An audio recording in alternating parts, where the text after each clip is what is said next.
Hello दोस्तों, मैं हूं दिनेश केवूर। आप सबका स्वागत है रोजी रोटी कार्यक्रम के अंदर। और इस कार्यक्रम में दोस्तों हम दरअसल डिस्कस करते हैं आपकी रोज की समस्याओं को, अर्थव्यवस्था की बातों को, जो आपकी रसोई को प्रभावित करती है उसको भी, जिसमें महंगाई भी और बहुत सारी चीजें हैं। और इन विषयों के ऊपर बात करने के लिए हमेशा की तरह हमारे साथ आज भी मौजूद हैं हमारे नयन भाई पारिक जी। नयन जी, स्वागत है आपका। Thank you so much Dinesh भाई।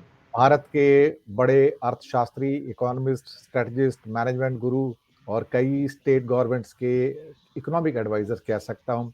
तो एक क्या कहेंगे, इकोनॉमी के एक महापंडित। नयन भाई, स्वागत है। Thank you so much. आ, हमारे इस प्रोग्राम के तुरंत बाद ही अब क्रिसमस भी आ रहा है, तो हम क्रिसमस के बाद ही मिल पाएंगे देखा जाए तो। आप सबको क्रिसमस की भी बधाई, सभी दर्शकों को क्रिसमस की बधाई, और साथ में नए साल की 2022 की एडवांस आप सबको मंगल कामनाएं कि आप सबका वर्ष अच्छा जाए। Merry Christmas to you also, and आपको भी नए साल की शुभकामनाएं। आई थिंक बहुत टाइमली आपने विश कर दिया आई थिंक। और क्योंकि दूसरा एपिसोड आपने कहा उसके बाद का है, तो बिल्कुल क्रिसमस के बाद का है जी। अभी हाँ इस केस बनता है हमारा, तो बिल्कुल तो तो क्रिसमस क्रिसमस की की बधाई। शुभकामनाएं। इसको हमारे पुराने टाइम में इसको हम बड़ा दिन कहा करते थे, स्कूल में बड़े दिन की छुट्टी होती थी, इसको बड़ा दिन कहा जाता था। खैर, तो हमारे सभी भाई बहनों को जो भी क्रिसमस का त्योहार मनाते हैं, और सभी भारतीयों को हमारे ये क्रिसमस की और बधाई हो। दिनेश भाई आपको शुभकामनाएं। आज आपकी मेरे ख्याल से पहली बार हम लोगों ने रोजी रोटी एक दिन के बाद की है, क्योंकि आज आपकी तबीयत थोड़ी सी कल नासाज मेरी थी। आज तबीयत भी कल से एनर्जी थोड़ी कम है, सी, उसके हाँ। बावजूद हाँ, आपका कमिटमेंट है कि आप आज कर रहे हैं इसको। तो थोड़ी हमारी थोड़ा सा लो है। शुभकामना है कि आपकी एनर्जी और आपकी जो हेल्थ है वो बरकरार हो और आगे भी अच्छी रहे। और जी सर। आपकी कमिटमेंट रोजी रोटी के प्रति जो है वो ऐसी ही जारी रहे कि आप हमेशा उसका सोचते हैं, करते हैं। तो पहली बार एक दिन मिस हुआ, पर आई थिंक फिर भी आज आपने लगातार उसको कर ही लिया। सो हमारे सबकी शुभकामनाएं आपकी अच्छी तबीयत के लिए, सेहत के लिए। बहुत बहुत धन्यवाद। आज छोटे छोटे तीन विषय हैं। भारत सरकार एक सेमीकंडक्टर चिप्स के अंदर 76,000 करोड़ की 6 साल के अंदर स्कीम लेके आई है, जो कि आपको 12-12.5 हजार करोड़ पर ईयर के हिसाब से इंसेंटिवाइजेशन है। कितने लोग आएंगे नहीं आएंगे मैं बोल नहीं सकता। और साथ में दूसरा है होल सेल प्राइस इंडेक्स 14.3% पर पहुंच गया, जो कि एक अलार्मिंग लेवल है देखा जाए तो, जो इस बात का इंडिकेशन दे रहा है कि 2022 का साल देखा जाए तो दोस्तों बहुत महंगाई का साल होगा। और तीसरा है कि बूस्टर डोज की बात सब जगह दुनिया में चल रही है। 2 वैक्सीन देने के बाद भी बहुत सारे देशों ने स्टार्ट कर दिया है। In South Asia, Bangladesh has become the first country to begin booster dose from 19th of December, जो गुजर गया है, तो उन्होंने उस दिन स्टार्ट कर दिया है। दोस्तों, इसी के साथ एक छोटी सी सूचना कि आज हमने भारत का भाग्य 2022 में न्यूमरोलॉजी के हिसाब से कैसा होगा, उसका भी नीचे मैं लिंक दे रहा हूं। वो आपको अवेलेबल है न्यूज वर्ड के ऊपर, आप देख सकते हैं वहां पर जाकर कि ये साल कैसा होगा। लंबा एपिसोड है, 20 मिनट से अधिक का, तो इसमें बहुत सारी स्लाइड्स भी हैं। आपको प्रसन्नता होगी देखकर कि ये साल कैसा होगा। और जो व्यक्तिगत रूप से 1 नंबर से 9 नंबर के जो है, वो भी आपके सामने जल्दी आ जाएगा। तो ये एडवांस में सूचना। तो अपना साल कैसा होगा वो देखना मत भूलिएगा, क्योंकि जहां मैं कार्यक्रम एज एन एंकर करता हूं, वही मेरा एक इंट्रोडक्शन जो है वो एज एन एस्ट्रोलॉजर, न्यूमरोलॉजिस्ट और वास्तु एक्सपर्ट भी है एक्चुअली देखा जाए तो। और अब क्या कहें कि पूरी दुनिया से लोग आते हैं मेरे पास कंसल्टेशन के लिए। ये सब परमपिता परमेश्वर का आशीर्वाद है। तो सीधा चलते हैं नयन भाई के साथ में। पहला टॉपिक जो है 76,000 करोड़ का एक तरह से गवर्नमेंट इंसेंटिवाइज करने जा रही है। मैं ज्यादा कुछ नहीं कहूंगा, पहली टिप्पणी और पूरी टिप्पणी आपकी इसी टॉपिक के साथ। देखिए, सेमीकंडक्टर का महत्व हम सब जानते हैं, और जी। उसके कारण जो उसकी स्कैरसिटी के कारण जो इकोनॉमी पे असर हुई पिछले 1-2 साल में, वो भी हम लोगों को सबको पता है।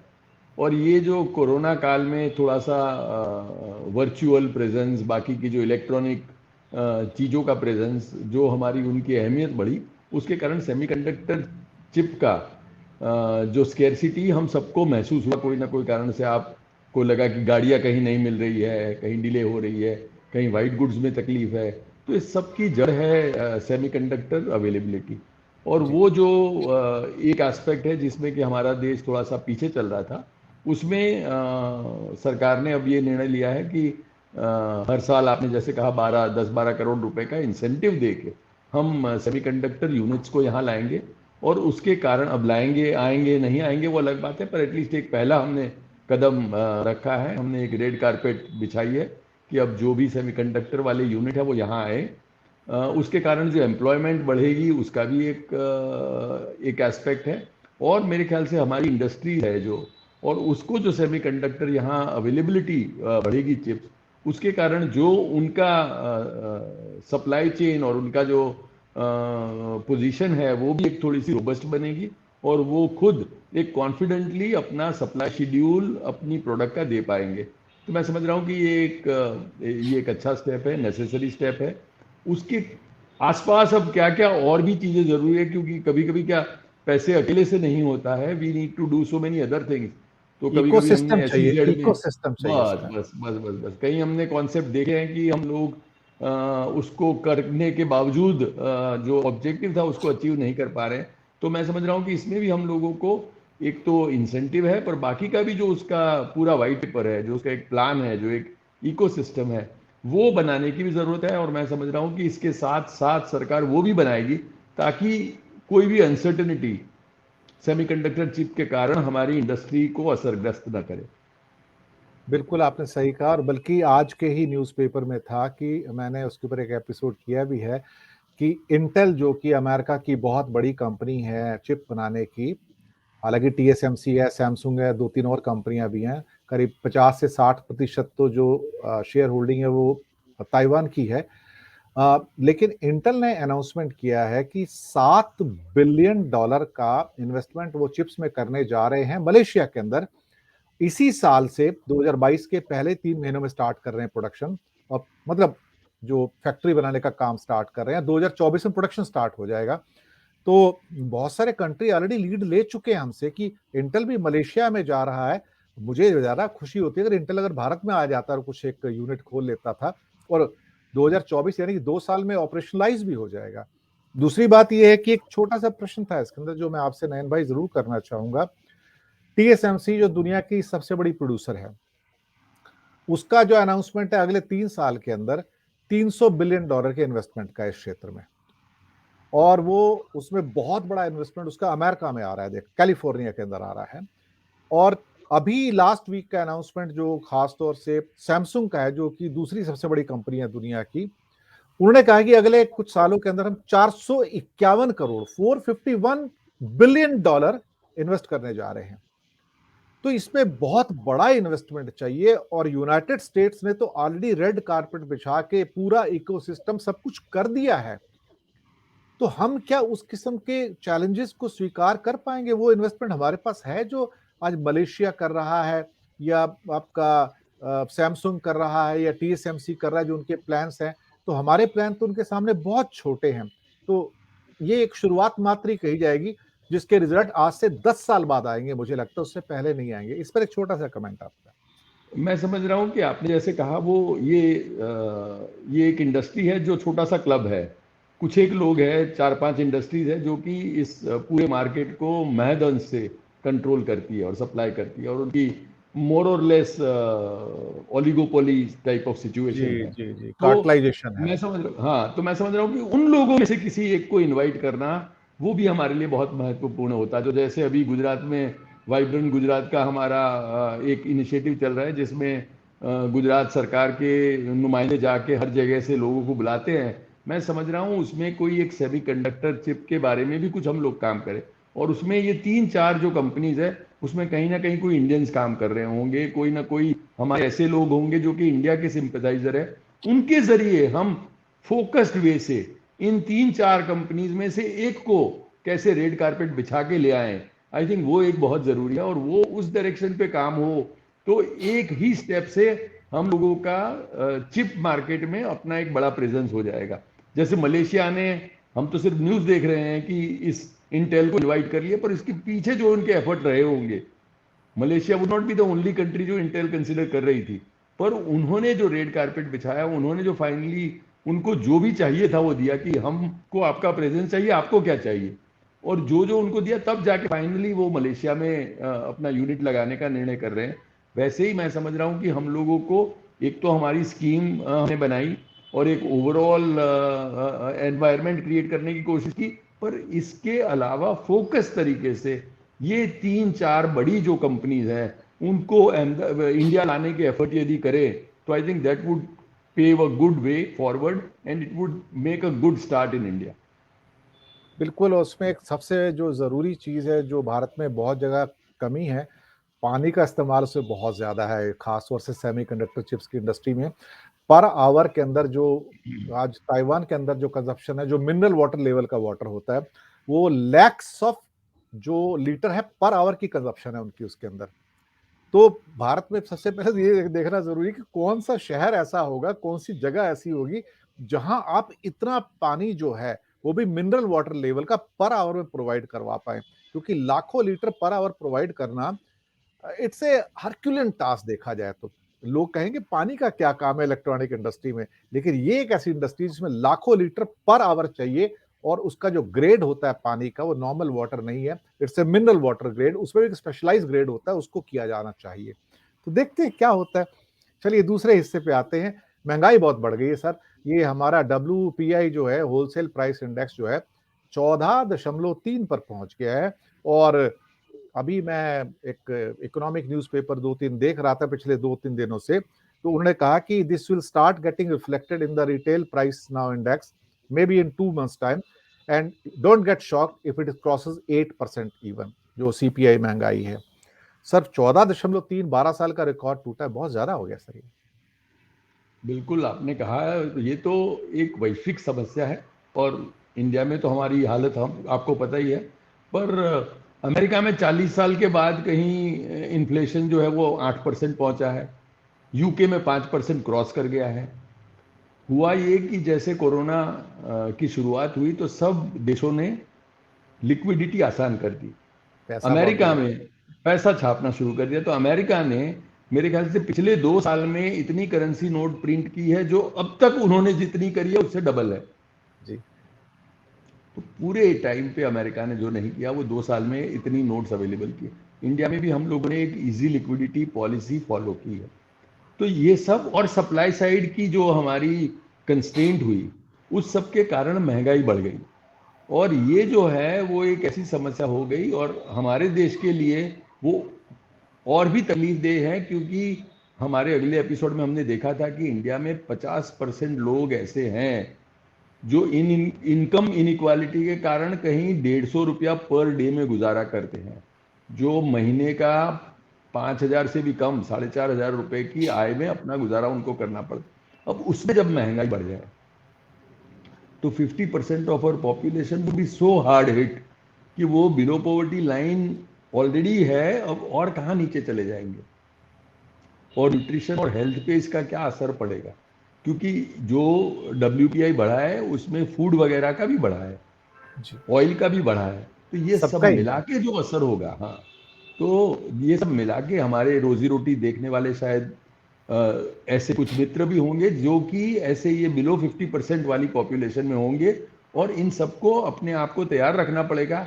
2022 जैसे आपने इंट्रोडक्टरी रिमार्क में कहा कि टफ टाइम्स आर हियर और हम लोगों को अपने आप को इसके लिए तैयार रखना पड़ेगा। और आगे का समय और भी थोड़ा सा मुश्किल लग रहा है। जैसे आपने कहा WPI में असर है, वो कंज्यूमर प्राइस इंडेक्स तक आ ही जाएगा और अब तक हम लोग सोच रहे थे कि 2 से 5-6% तक के बैंड में हम लोग काम कर पाएंगे, वो शायद हम लोग क्रॉस करके आपने जैसे कहा 7-8% पे न चले जाएं। तो इस सब को ध्यान में रखते हुए रोजी रोटी हमारे देखने वाले हैं वो अपने बजट को संभाल के रखें। प्राइसेस बढ़ेंगे, इनकम हम लोगों को पता है कि थोड़ी सी प्रेशर में है। अब सरकार लिक्विडिटी की पोजीशन भी थोड़ी बदल रही है। अमेरिका से लेके फेडरल ने जो बोला, फिर यूके ने बोला, फिर अमेरिका में इंडिया में जो रिजर्व बैंक ऑफ इंडिया सोच रहा है, वो अब सब सोच रहे हैं कि इन्फ्लेशन को कंट्रोल करने के लिए लिक्विडिटी थोड़ी सी कंट्रोल में कम करेंगे। कम की जाए। हाँ, हाँ। तो अब अमेरिका और यूके में लोग इसका एक हद तक सामना कर पाएंगे, पर इंडिया में जो कि लोग ऑलरेडी महंगाई की चपत में है, वो यदि लिक्विडिटी कम होने के कारण पैसा भी हाथ में कम पाएंगे तो उनकी ओर तो ये डबल वेमी हो जाएगी।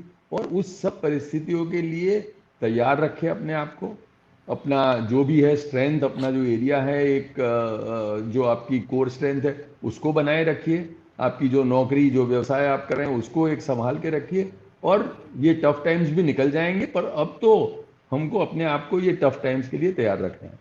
बिल्कुल। और ये महंगाई का जो बम फूटने वाला है, हमारे मैंने कई एपिसोड्स किए हैं, श्रीलंका हो, पाकिस्तान हो, बांग्लादेश हो, नेपाल हो, भूटान भी उससे बच नहीं पाया है, वहां भी इन्फ्लेशन का इम्पैक्ट आ चुका है इस टाइम। तो सारे साउथ एशिया के जो देश हैं वो इस टाइम लपेटे में हैं अच्छी खासी महंगाई के। पूरा यूरोप, पूरा जापान, ऑस्ट्रेलिया, अमेरिका, हर जगह महंगाई का बम फूट रहा है। तो हमारे सारे जो व्यूअर्स हैं, जो पूरी दुनिया में जो इस प्रोग्राम को देखते हैं, वो इस बात के लिए तैयार रहे हैं कि इन्फ्लेशन वाइज ये अगला साल टफ ईयर है, आसान ईयर नहीं है। और लास्ट का छोटा एक टेल पीस सर, अभी तो ओमिक्रॉन जी भी आ गए और डेल्टा वापस से सिर उठा रहा है, और कई फ्लाइट्स बंद हो गई हैं यूरोप के अंदर, यूके और फ्रांस की फ्लाइट बंद हो गई है, नेदरलैंड पूरे लॉकडाउन में चला गया है, और शायद कुछ देश और यूरोप के लॉकडाउन के अंदर जा रहे हैं अगले कुछ दिनों में। शायद प्रतीक्षा है क्रिसमस की कि वो निकल जाए तो हम उसके बाद लॉकडाउन में चले जाएं, क्योंकि बड़ा ट्रिकी इशू हो जाता है, वहां का मेन त्योहार भी वही है। और उस पे बूस्टर डोज दिए जा रहे हैं सबको। और साउथ एशिया में बांग्लादेश ने पहल कर ली है, उसने लोगों को बूस्टर डोज देना 19 दिसंबर से स्टार्ट कर लिया है। सर बाकी देश पीछे रह रहे हैं, भारत भी पीछे रह गया है। कुछ सर रिक्वेस्ट भिजवाइए प्रधानमंत्री जी को कि बूस्टर डोज यहाँ भी स्टार्ट कर दें, at least for health workers and 60+ के जो लोग हैं उनको सुरक्षित करने के लिए एक रिक्वेस्ट भिजवा दीजिए सर नैन भाई। नहीं, सही बात है। आपके ये कार्यक्रम के थ्रू मेरे ख्याल से जो भी देख रहे हैं उनको अपील यही है, सरकार को भी अपील यही है कि न सिर्फ ये कि हमारा ओमिक्रॉन के कारण जो भी हम वल्नरेबल है वो है, दूसरा हमारे जो पास डोजेज अवेलेबल है वो ऐसे ही पड़े रहे हैं। 17 और करोड़ है। जिनको एग्जैक्टली बहुत ही ज़्यादा एक मेजर है, हम लोग तो पूरी दुनिया में भी अपने डोजेज दे रहे हैं।